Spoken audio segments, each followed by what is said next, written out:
Top quality और consistent performance के लिए सिर्फ सिल्वर पंप्स। टॉप क्वालिटी और कंसिस्टेंट परफॉर्मेंस के लिए सिर्फ सिल्वर पंप्स, नाम याद रखना। आज भारतीय जनता पार्टी महिला मोर्चाच्या वतीनं महाराष्ट्रातलं पहिलं मॉक पार्लमेंट हे आयोजित करण्यात आलं। केंद्रामध्ये आपलं संसद कसं काम करतं हे तरुण पिढीमधल्या लोकांना दाखवण्याचं काम हे भारतीय जनता पार्टी महिला मोर्चाच्या माध्यमातून यशस्वीरित्या कराडमध्ये झालं। हे मॉक पार्लमेंट घेत असताना 1975 साली जी आणीबाणी देशामध्ये लागू झाली होती आणि तो भारताच्या इतिहासातला काळा दिवस म्हणून आपण आजपर्यंत त्याची आठवण करतो।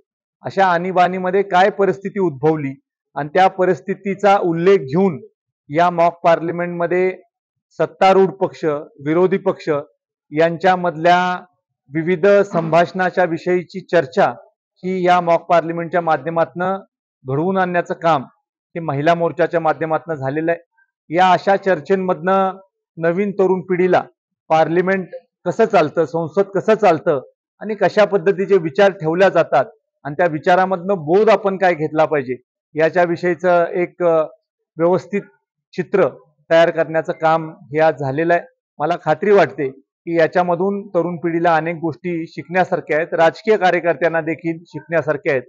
विशेषतः याचं लाईव्ह स्ट्रीमिंग म्हणजे थेट प्रक्षेपण हे करण्यात आलेलं आहे आणि त्यामुळं असंख्य लोकांच्या मोबाईलवर असंख्य लोकांच्या लॅपटॉपवर थेट हे बघायला मिळणार आहे आणि त्याच्यामधनं अनेकांचा फायदा होईल अशी माझी खात्री आहे।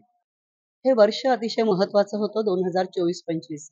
2024 सालामध्ये गणेश चतुर्थीच्या दिवशी पंतप्रधान नरेंद्र मोदी यांनी नवीन संसदेमध्ये नारी शक्ती वंदन विधेयक आणलं। अहिल्याबाई होळकर यांच्या जन्मशताब्दीच्या निमित्तानं आयोजित या वर्षामध्ये हे नारी शक्ती वंदन विधेयक आणल्यानंतर 33% आरक्षण महिलांना मिळणार आहे। महिलांना संसदेमध्ये जायचंय तर त्या अनुषंगाने त्यांची मानसिक तयारी तर झाली पाहिजे, पण एखादा विषय मांडताना त्यांनी कशा पद्धतीने मांडावा याची एक मॉक तयारी आपण म्हणू, त्या अर्थानं या अधिवेशनाची तयारी आम्ही केली। आणि यामागचा हेतू काय आहे तर आणीबाणी हा विषय 50 वर्ष 25 जूनला आणीबाणीला पूर्ण झाली। त्या काळामध्ये कशा प्रकारे संविधानाची मोडतोड काँग्रेस सरकारने केली, इंदिरा म्हणजेच देश अशा प्रकारचं वातावरण निर्माण करण्याचा त्यांनी प्रयत्न केला।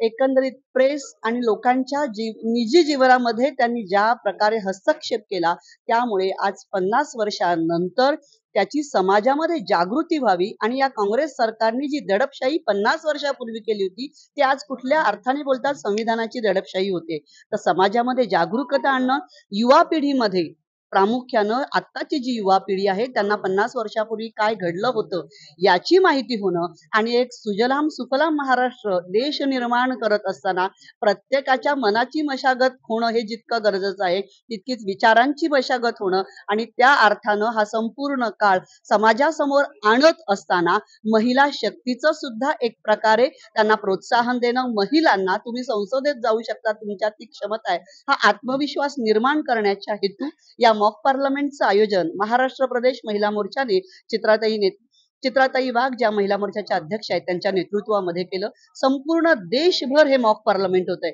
आणि या मॉक पार्लमेंटच्या माध्यमातून आज या कराड नगरीमध्ये जे मॉक पार्लमेंट होतंय आपण जर पाहिलं तर या मॉक पार्लमेंटमध्ये सगळ्याच्या सगळ्या संसद ज्या सगळ्या पक्षातल्या आहेत आणि प्रामुख्यानं भारतीय जनता पार्टीच्या आहेत अशा सगळ्या संसद तिथे बसलेल्या आहेत।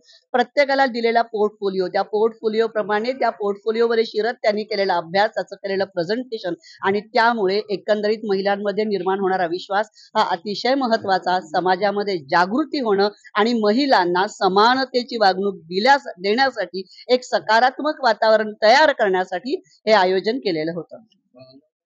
मी प्राध्यापिका वर्षा भोसले महाराष्ट्र प्रदेशाची उपाध्यक्ष आहे आणि मॉक पार्लमेंट या अभियानाची महाराष्ट्राची संयोजिका आहे।